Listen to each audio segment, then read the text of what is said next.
Hello, in this video I'm gonna show you how to reboot ZTE Blade V70 Max.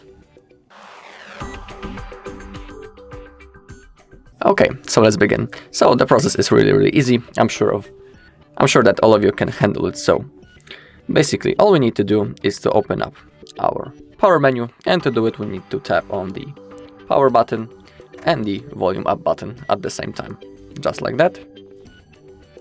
Okay, you can see that it's now enabled, and now all you need to do is to tap on the restart. Now tap again.